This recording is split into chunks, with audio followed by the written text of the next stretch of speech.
How are you, everyone? How is it going? Happy Sunday. Good to be here again. This our discussion is a continuation of a very crucial topic I discussed on 3 days ago about how parents unknowingly distance themselves from their children. This is happening unknowingly and it's not intentional by the parents doing this, but it does happen due to tight schedule of work, of businesses, of activities, of making ends meet in the family. But I want to let us know that providing shelter, that is house, food, clothing, is not the only things that parents are supposed to provide in raising up children. Guiding them emotionally, supporting them morally, teaching them rules, setting boundaries, teaching them positive behaviors are equally very important. And by this busy schedule of parents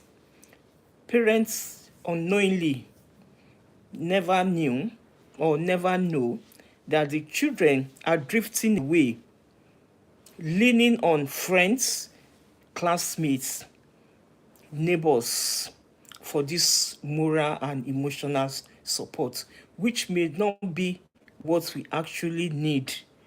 It may not go the way we want it to be for our kids. So we should be mindful of setting time, having time, a particular time to be with them, and will help us to know them, to know who they are, to know who their friends are. We should have a time marked out for them so that we can take part fully in their upbringing, not providing for their needs alone. So there are signs I mentioned in my previous videos that parents should note when the child start bringing up those attitude. If you watch my previous video, you are going to see the ones I have mentioned.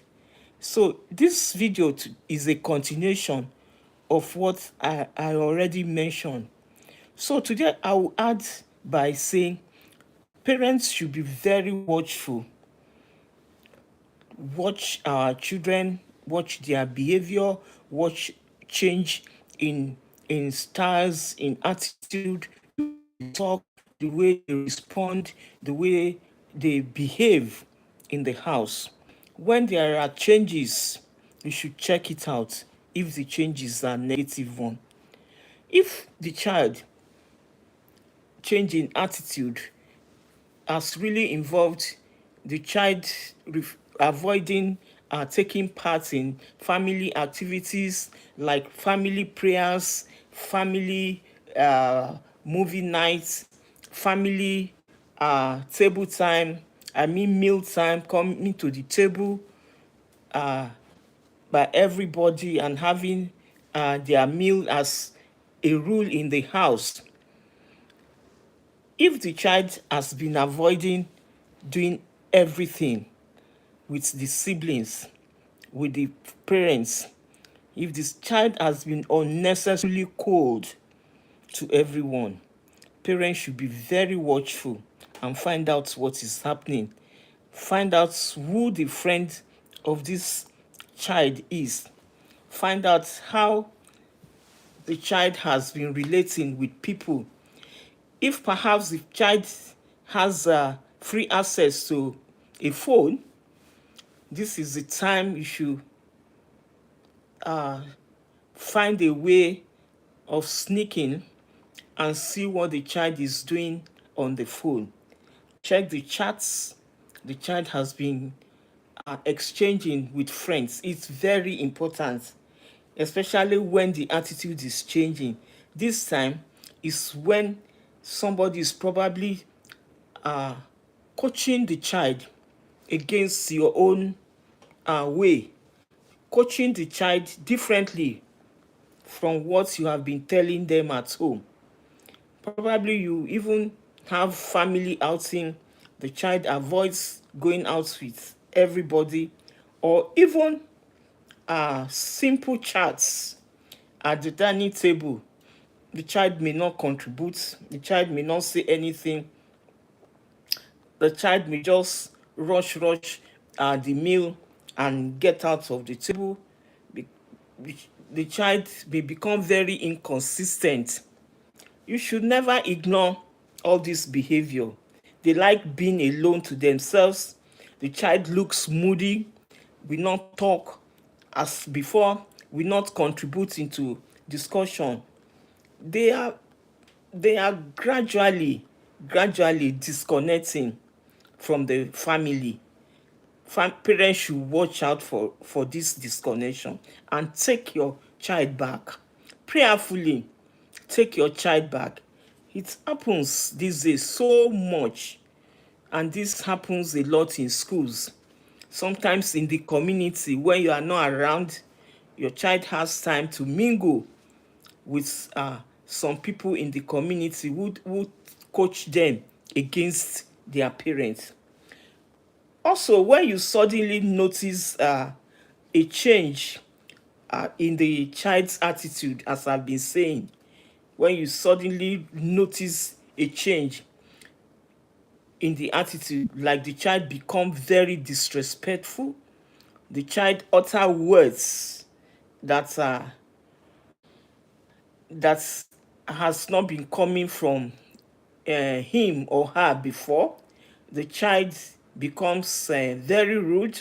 You notice rudeness, you notice disrespect, uh, you notice that the child's that warmth turns to coldness.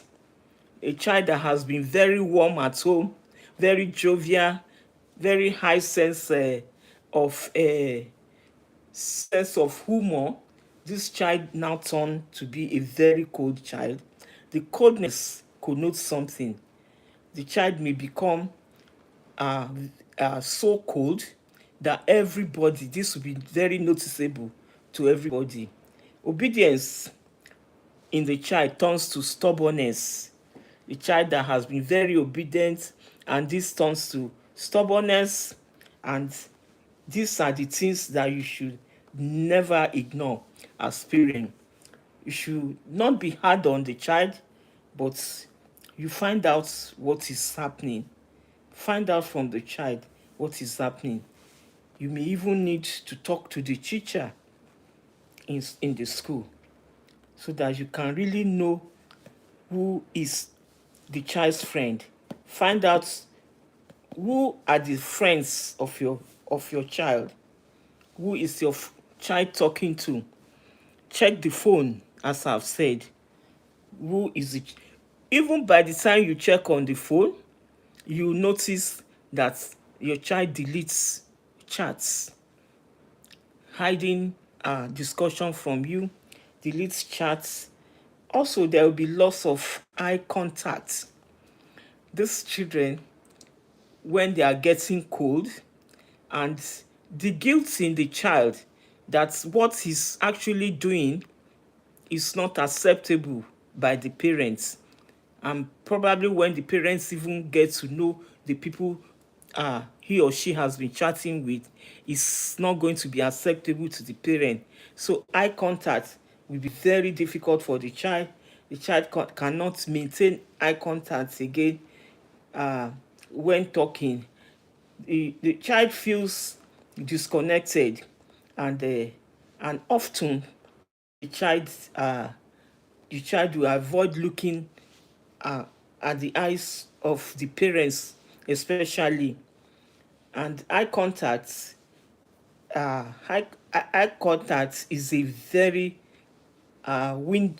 good window to notice intimacy.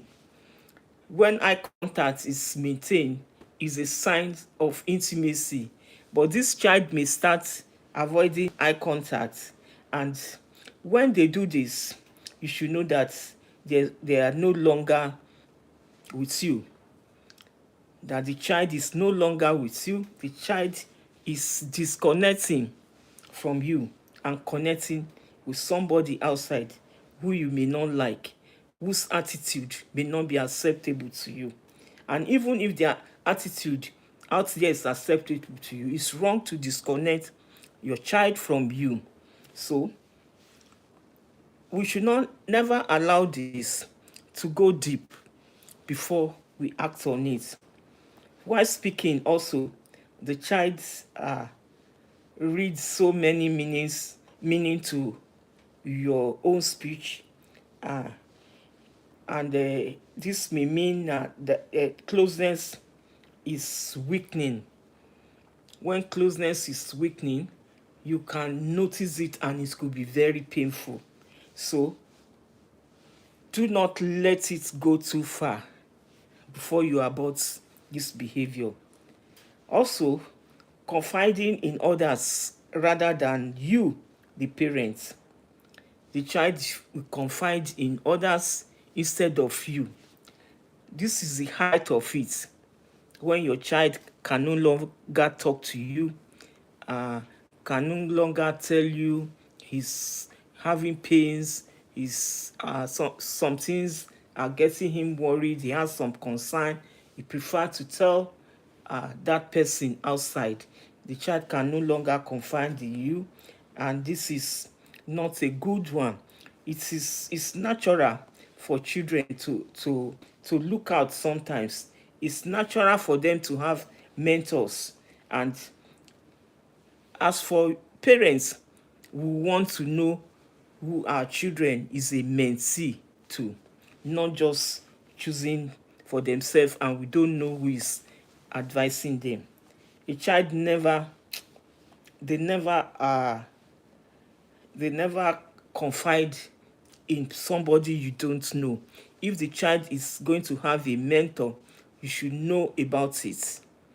You should know about the mentor is, and you cannot just leave your child alone just like that.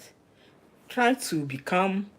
As parents, we need to be calm when this is happening so that we don't push the child out the more. We need to be very calm so that we can search for what is really happening. We need to be very calm. It is good to be patient and be very calm about it. We'll get there. You get your child back. The last point I'm going to mention now is when the child is over depending on gadgets. It's a great concern and worries when the child is over dependent on gadgets at that age, not even minding human relationship, but they are dependent on gadgets. And when your child finds out find out that you are trying to know more deeper things about him, when the child is feeling so offended, is getting mad at you, that as a parent, that you are getting to know too much, you are finding out too much about them, they tend to start the misbehaving attitude more. When your child finds comfort in companionship, they become too over dependent, especially even on gadgets. They'll play game all day, watch various films all day. They may not even interact with the siblings much at home. They really separate themselves and get over dependent on the use of gadgets. And they stay all their days on social media, that you get worried that they don't even attend to their academic works, they don't carry out their assignments, they depend on somebody, the friend in school, that will help them complete the assignment when they get to school. So all this, they are major signs. They are major signs, and you should watch it. And the more they scroll uh, on gadgets, the more they get something to watch, the more they slip away from you. The more you allow them to stay on gadgets, to stay on playing games and on social media, the more they slip away from you. This is very dangerous. So parents, we should buckle up, and we should bring it on. When it happens this way, let's bring it on checking them. Who are they talking with? Who are they chatting with? Don't allow your child to slip off. Get your child prayerfully. Bring your child back home. Let your child join all activities. Set boundaries on screen times. Let your child have screen time. Talk to your child calmly. Do not be harsh and hard. You may not get them that way. Set your boundaries. You can set your boundaries and not being harsh, not being hard. So God has given us these children. They are gifts from God, and we should not mismanage them. We should not allow just anyone to come and corner their minds against us. God purposely gave you that child in your home, and you should not allow anyone to take that child away. Do not allow anyone to pollute the mind of your child. Take your child, take charge, pursue good things, pursue good and negative energy, and positive energy, I mean to say, and remove the negative energy and build the positive one in that child. Let the child know the much love you have for him or her, and you don't want to see him or her go astray. Express your emotion, your love to the child. I'm sure the child will listen and come back home and come back to you. God bless you. I wish you a happy new week, happy working days as we start the working day tomorrow. God bless you. I hope this has helped some parents today. I hope this has touched the heart of a family, of a home who are facing this kind of thing. We may not know that we are disconnecting from these kids, but we are, because all children, everybody, including we want attention. We want our parents around us. We want to see them guide us, show love, always and all the time. So I say bye-bye. God bless you. Take care. Bye.